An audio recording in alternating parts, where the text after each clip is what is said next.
beeku sin jechuudha. Bulchaa jirtaam. Yoon bulchemmaan akka inni qabame hin beeku isaa 12 irratti. Maaliif hin beektuudhaan waan daqiiqaa keessatti aanaa kee keessatti raawwatamu akkamitti hin beektu? Akkamittan beekas ta'e. Maaliif magaalaa kee keessatti hooggansa poolisiistu bulchaa nageenya situ hoogganama. Nama bakka buustee dhufte mini? Hello. Hello. Akkam jirtu? Nagaa galata Waaqayyo. Maqaa keessan eenyu jedhu? Maqaan koo Xaasaa Rakkoon jedhama. Haadha manaa Warqinaa Doonis Daanyee. Eessa jiraattu? Magaalaa Turboolloo. Obbo Warqinaa Doonis maal sinii ta'a? Abbaa manaa kooti. Maal ta'arree har'a? Har'a sa'aatii 12:00 to'annoo jala oolchan. Eenyutu? Jara kana maqaa isaaniillee hin jenne warra bulchiinsa magaalaatu qabamuu qaba jedhanii hiriyoota isaa 3 faana utuu taa'aa jiran to'atamuu qabda jedhanii poolisiin Haabtaamuu jedhan qabee mana seeraa galcheera. Buufata poolisii aanaa Bachoo. Sababa isaa bartanii? Sababni isaa dhaadannoo qaba lafattuu olis deemtu gadis deemtu homaa fiddu jechaanii jiruyyuu immuma waa'ee lafaa kaartaa naa kennaa kanaanii malee rakkoo biraa homaa hin qabu. Qaama siyaasaa hoogganuu hin qabu. Qasiraa hojjetee nama maatii isaa jiraachisu dhimma biraa homaa hin qabnu sababa kanaan. Har'a waaree booda kana qabanii? Sa'aatii 12:00.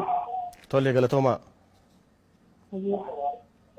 Egaa kun haadha warraa obbo Warqinaa Doonis nama yaada isaa miidiyaa irratti ibsate hidha. Miidiyaa irratti yaada kennu akkamitti dhuftanii garaa isa kamtu isin danda'e? No. Asirratti kan qabachuun sirriitti murteessaa ta'u. Tokkoffaa yaada isaa miidiyaaf kennu ragaan nuti qabnu hin jiru. Kunootti ragaan amma kan isin dhiyeessaa jiru magaalaa keessan naqee kan jimaata waraabee dhufedha. Ofii kiyya. Kan ragaa kana olii maal barbaaddu? Ani yaada miidiyaaf kennu koo ani amma argee beekaa. Kanaafuu ragaa kana olii maal barbaadduudha kan miidiyaadhaaf kennine alatti miidiyaadhaaf ragaa kenne kan nama miidiyaadhaaf yaada kennu hiitanii asii caaratti dhiyaachuu akkasii miti. Haamlee akkamiitiin? Akkasii miti. Akkasii miti. Akkamiree? Akkaataan isaa namni kun waan ragaa miidiyaaf kenneef qofa to'atamuusaa qulqullachuu qaba. Tokko. Lammataa immoo namni kun ragaa miidiyaaf kennuuf seerrisa to'achiisu. Hin beeknis maaliif akka to'atame? Hin beeku. Maaliif? Amma nagaa saa 12 jette miti reerra. Saa 12 jette saa 12 immoo mooraa kana hin jira. Maaliin hin beekuu danda'a? Akkamitti qulqulleessitanii tarkaanfii maaliif fudhattu? Namni bilisaan miidiyaa irratti dhimma isaatiif yaada isaa utuu ibsachuu danda'uuti sirna kaleessaa keessa jirtu ammallee sin. No. Sitti meetanan jira. Namni kun waa'ee miidiyaa irratti yaada kenneef to'atame miti kan jiru qulqullachuu qaba. Eeshi maal qulqullachuu amma yoomitti qulqulleessite tarkaanfii fudhattu? Nuti jimaata gaddaa wal bira turre waraabni finne kunoo yaadni isaanii daawwattoonni keenya arganii jiru. Har'a immoo sa'a 12 irratti qabamuu isaanii haati warraa isaanii kun bilbilaan nutti himanii jiru. Waan gaafa jimaataa miidiyaadhaaf yaada kennaniif yakka biraa yookaan shakkamaa biraa yoo ta'e min to'atamu kan jiru hin jiru. Hin jiru. Miidiyaadhaaf yaada kenneef nama yaada isaa miidiyaa yaada kenneef siinaa yaada kennu. Waa yaada kenniteef siinaa qabanii. Hin jenne akkas. Kanaaf maal jennee konkuluujiinii sanarraa hidhuu amma akkoo waan konfirmeessaa jirtu sababa lafa isaatiif qabiyyee isaa gaafachaa ture isuma kanaaf jechaa jirta. Maal hin beekti? Haadha warraadhaam. Haadha warraa taatu kanaaf si qabnee dhamu maaliin beeku? Isin maaliif qabdaree sababa santtuma? Ani qabamuu hin beeku sin jechuudha. Bulchaa jirtaam.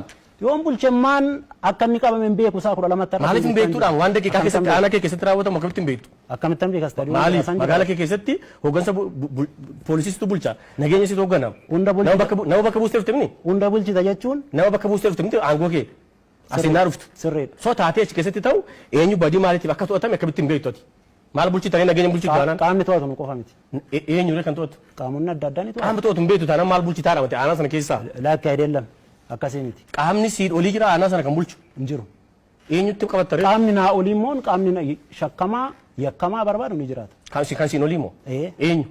Ni jiraata fakkeenyaaf qaamni nageenyaa sadarkaa qaamni nageenyaa bulchaa sadarkaa naannoo sadarkaa godinaa kan jiru faana hojjeta. Caaseffama mootummaa sirna ammaa keessatti karaa kamiinuu namni to'atamuu beekamtii bulchiinsaa beekamtii qaamolee sadarkaan jireenyaa ala gaggeeffamuu hin danda'u. Sirriidha. Waajjira poolisii aanaa bakka buustee dhufte nama ani bakka buusee akkuma jirutti ta'ee waajjira poolisii aanaa Bachoo faana mari'atee to'achuu danda'a. Borusiftaanis. Kanaaf quban qabduudha mamma. Qubamaa dhabdeedha maal? Saa 12 irratti to'atamuu isaa quba riippoortiin qabu. Maaliif hin qabaattuudha? Aanaa bulchitu taanaan akkamitti qabaattu? Aanaan bulcheechuun sakandii riippoortii. Dhimmi nageenyaa libsuu ijaatii qabattee deemuu ture. Dhimma nageenyaati. Akka balaan hin uumamneef. Dhimma lubbuu namaati. Dhimma nagaati. Libsuu akka ta'u yeroon kan hin qabadhu akka balaan hin uumamneef haala ooltee turtee aanaa kiyyaati malee waan ta'ee daandii seeratti kan dhufa deemu daqiiqa nama kana fudhachuun barbaachisaadha. Tole qaamolee dhimmi ilaallatuuf dhiifna dhimma kanarra kanaa olitti hin turru egaa rakkoo nageenyaa akkaataa kanaatiin hordofama taanaan waan aanaa keessatti raawwatamu yeroo yeroodhaan hoggansi itti dhiyaatee hin hordofu taanaan wanti dhimmi nageenyaa tasgabbaa'uu fi hin jiru rakkooleen aanaa bachoo keessatti